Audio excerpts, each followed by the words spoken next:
Pagano fino a 5.000 euro per la traversata dalla Tunisia alle coste della Sicilia, per non essere identificati e continuare il viaggio lungo l'Italia e non essere rispediti indietro. Sono circa 7.700 migranti sbarcati a piccoli gruppi sulle coste agrigentine e trapanesi da giugno 2017 ad ottobre di quest'anno.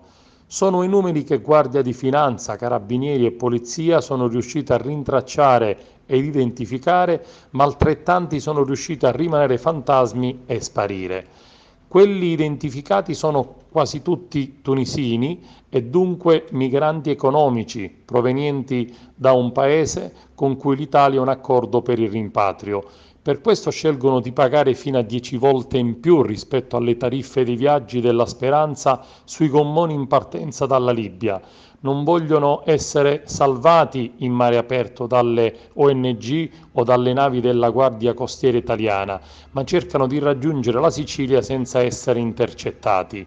Arrivano a gruppi di 20, massimo 30 persone su piccole imbarcazioni che abbandonano sulla costa. In alcuni casi ad attenderli ci sono auto o furgoni con cui continuano il viaggio verso le regioni del nord Italia ed i paesi europei. I migranti della rotta tunisina arrivano in Sicilia con cadenza quasi quotidiana e da quest'anno non si fermano neanche con il mare agitato dei mesi invernali. Da quest'anno sfruttano l'appoggio di grandi pescherecci e navi mercantili tunisine che traghettano i migranti fino a poche miglia delle coste dell'isola. Il coinvolgimento di pescherecci e mercantili è l'ultimo stratagemma scoperto dagli investigatori per consentire ai migranti di raggiungere la Sicilia. Con questo sistema i barchini calati in mare dalle navi devono coprire solo poche miglia vicino alla costa prima di essere abbandonati sulle spiagge.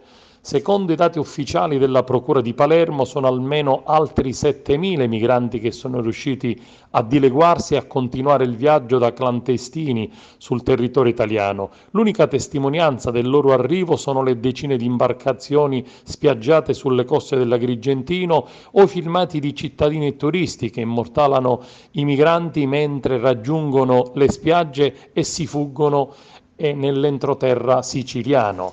A preoccupare Marzia Sabella, procuratore aggiunto a Palermo, e soprattutto l'organizzazione che gestisce la rotta tunisina, con potenti gommoni capaci di coprire la traversata in poco più di 3 ore di navigazione. Il procuratore di Palermo, Francesco Lovoi, ritiene che questo sistema favorisce l'ingresso di migranti irregolari interessati ad un trasporto via mare sicuro e disposti a pagare cifre più alte rispetto ai tradizionali viaggi sui barconi per evitare qualunque forma di controllo ed identificazione all'arrivo, e non può escludersi, ma non vi sono elementi precisi al riguardo, che dopo le recenti operazioni di arresti potrebbero approfittarne anche soggetti pericolosi. Tutto questo naturalmente induce a profonde riflessioni che allarmano sempre più le forze dell'ordine e soprattutto i magistrati impegnati in prima linea su questo fronte.